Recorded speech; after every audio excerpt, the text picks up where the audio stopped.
సమాచారం కోసం 95 న్యూస్ ఇప్పుడు యాప్లో మీ ముందుకు వచ్చింది. వెంటనే డౌన్లోడ్ చేసుకుని న్యూస్ అప్డేట్ తెలుసుకోండి. ప్రతి క్షణం ప్రజాక్షేమం కోసం. Hi friends, welcome to our channel. ఇప్పుడు మనము ఆరెంజ్ హాస్పిటల్ ఎల్బీ నగర్ జోన్లో ఉన్నామండి. ఈ మధ్యకాలంలో చాలా మటుకు మనం చూస్తున్నాం కండ్ల కలక అంటే కంజక్టివైటిస్. దీని గురించి ప్రతి ఒక్కరూ భయపడుతున్నారు. అసలు ఈ కండ్ల కలక అంటే ఏంటి, కండ్ల కలక ఎందుకు వస్తుంది, ఎన్ని రోజులు ఉంటుంది, దీని ట్రీట్మెంట్ ఏంటి, ఎలా గుర్తించాలి, ఎలాంటి జాగ్రత్తలు తీసుకోవాలి, వీటన్నిటి గురించి అడిగి మనం తెలుసుకుందాము. ఇప్పుడు మనతో పాటు ఉన్నారు డాక్టర్ రవితేజ గారు. నమస్కారం సార్. నమస్కారం అండి. నా పేరు doctor Raviteja, MD general physician and diabetologist, orange hospital. ఈరోజు మన టాపిక్ ఏంటంటే సీజనల్ డిసీజెస్, అంటే క్లైమేట్ చేంజ్ అయినప్పుడు వచ్చే వ్యాధులు, వాటి యొక్క లక్షణాలు, తర్వాత నివారణ మార్గాలు. నవ్వే days the burning issue is conjunctivitis, pink I అని కూడా అంటారు, కండ్ల కలక అని అంటారు. దాంతోపాటు ఇతర సీజనల్ వ్యాధులు ఏమంటే డెంగ్యూ, మలేరియా, టైఫాయిడ్ లాంటి లక్షణాలు. సో ఈరోజు మనం కంజక్టివైటిస్ గురించి తెలుసుకుందాం. కంజక్టివైటిస్ దాన్నే పింక్ ఐ అని అంటారు, కండ్ల కలక అని కూడా అంటారు. దాని లక్షణాలు ఎలా ఉంటాయంటే కళ్ళ వాపు, కళ్ళు ఎర్రబట్టం, రెడ్ ఐస్ అంటాం, సోలెన్ ఐస్ అంటాం, తర్వాత కళ్ళ మట్టి నీళ్లు తిరగటం, వాటరీ ఐస్, దాని తర్వాత ఇచ్చింగ్ సెన్సేషన్ ఉంటుందండి. ఇవి దీని తాలూకు లక్షణాలు. ఇది ఒక పర్సన్ నుంచి ఇంకో పర్సన్కి ఎలా స్ప్రెడ్ అవుతుందంటే టచ్ తోటి, అంటే మనం కండ్ల కలక ఉన్న వ్యక్తిని ముట్టుకున్నా, వాళ్ళతోటి దగ్గరలో ఉన్నా, వాళ్ళు ముట్టుకున్న ఏదైనా వస్తువును మనం ముట్టుకున్నా సరే మనకు వచ్చే అవకాశం ఉంటుంది. మరి దీనికి నివారణ ఎలా అంటే డోంట్ టచ్ ఎనీథింగ్. అండ్ ఎవరైతే కళ్ళ కలక వచ్చిన పేషెంట్స్ ఉంటారో వాళ్ళు స్పెట్స్ అంటే గాగుల్స్ వాడటం, దాని తర్వాత వాళ్ళు చుట్టుపక్కల ఉన్న పరిసరాన్ని కొంచెం శానిటైజ్ చేసుకుంటే దాన్ని మనం నివారించవచ్చు. అలాగే ఐసోలేషన్లో ఉంటే మంచిది, కనీసం 3 రోజుల నుంచి 7 రోజులు ఐసోలేషన్లో ఉంటే మంచిది.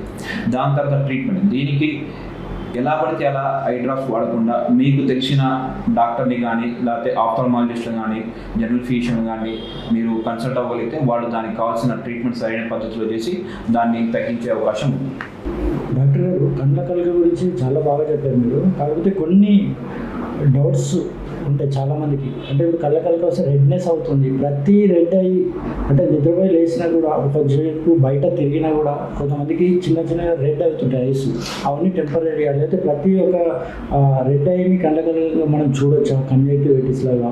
ఒకవేళ కళ్ళ కలక వస్తే తీసుకోవాల్సిన జాగ్రత్తలు అంటే ఇలా రుద్దుకోవడం అనేది చేస్తుంటారు కదా, వెంటనే అలా చేయొచ్చా?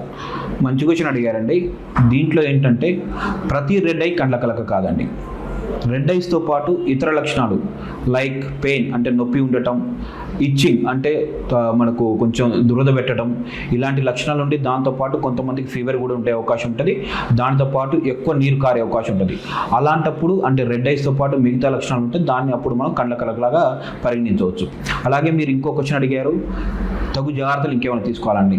ఇప్పుడు జనరల్గా ఎలా ఉంటుందంటే అండి, మన ఇంట్లో చాలామంది చిన్నపిల్లలు ఉంటారు. సో ఎప్పుడైతే మనకు ఇచ్చింగ్ ఉంటుందో కళ్ళను మనం నమలటం జరుగుతుంది, కళ్ళను మనం తుడుచుకోవడం జరుగుతుంది. అప్పుడు తుడుచుకున్నప్పుడు ఏమైందంటే అదే చేతితోటి మన పిల్లల్ని పట్టుకోవడం జరుగుతుంది. అలా చేసినప్పుడు ఏంటంటే మనకున్న కళ్ళ కలక పిల్లలకి అంటే అవకాశం ఉంటుంది. దాని తర్వాత మనం నెక్స్ట్ ఏంటంటే కొన్ని రకాల మనం వస్తువులు కండ్ల కలక వచ్చినప్పుడు మనం వాడతాం. ఏంటంటే మనం కర్చీఫ్ లాంటివి, తర్వాత ఫొమైట్స్ లాంటివి వాడటం జరుగుతుంది. అవి కూడా వాడి అవి అలానే పెట్టేస్తే అవి వేరే వాళ్ళు ఎవరైనా సరే టచ్ చేస్తే వాళ్ళకు కూడా కళ్ళ కలక వచ్చే అవకాశం ఉంటుంది. మూడోది ఏంటంటే అండి, కళ్ళ కలకలో మనం కాంటాక్ట్ లెన్సెస్ వాడదు. కాంటాక్ట్ లెన్సెస్ వాడితే ఏమైందంటే ఇంకా ఎక్కువ ఇరిటేషన్ అయ్యి ఇంకా కళ్ళ కనుక ప్రమాదకరంగా మారే అవకాశం ఉంటుంది. ఇది ఇంకోటండి. దాని తర్వాత ఇంకొన్ని లక్షణాలు ఏంటంటే మనం ఇంట్లో ఉన్నప్పుడు ఖచ్చితంగా గాగుల్స్ అంటే షేడ్స్ అంటే కళ్ళజోడు ఖచ్చితంగా ధరించాల్సి వస్తుంది. దానివల్ల మనం ఇంకా ఇన్ఫెక్షన్ మరి స్ప్రెడ్ కాకుండా ఆపే అవకాశం ఉంటుంది.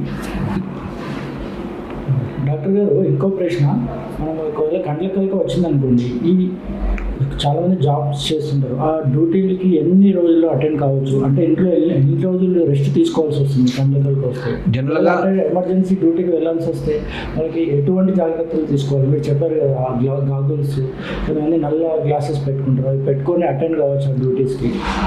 జనరల్గా ఏంటంటే అండి, ఇప్పుడైతే ఎవరైతే ఆఫీస్లో పనిచేస్తున్నారో, తర్వాత స్కూల్లో ఎవరైతే పిల్లలు ఉంటారో కండ్ల కలక వస్తే ఉత్తమం ఏంటంటే ఆఫీస్కి వెళ్ళకుండా ఉండటం, స్కూల్కి వెళ్ళకుండా ఉండటం ఉత్తమం. అంటే ఐసోలేషన్లో ఉండటం ఉత్తమం అండి.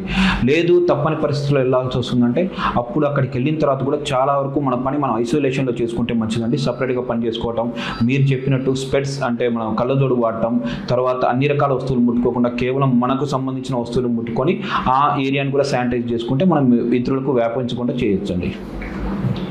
డాక్టర్ గారు ఎన్ని రోజులు రెస్ట్ తీసుకోవాల్సి వస్తుంది? మీరు చెప్పారు రెస్ట్ తీసుకోవాలి, కంజక్టివిటీస్ వస్తాయి, అన్ని రోజులు ఇంట్లో ఉంటే సరిపోతుంది. జనరల్గా ఐసోలేషన్ ఎలా చెప్తామంటే అండి 3 days నుంచి 5 days నుంచి జనరల్గా ఐసోలేషన్ ఎలా చెప్తామంటే అండి 3 to 7 days ఉంటే మంచిదండి. ఎందుకంటే ఏదైతే వైరస్ ఉందో అది మనకు స్ప్రెడ్ అయ్యే అవకాశం జనరల్గా మొదటి 3 రోజుల నుంచి 7వ రోజు అంటే వారం వరకు ఉంటుందండి. దాని తర్వాత దాని స్ప్రెడ్డింగ్ కెపాసిటీ తగ్గి మనకు కళ్ళకలగా వచ్చే అవకాశం తగ్గుతుందండి.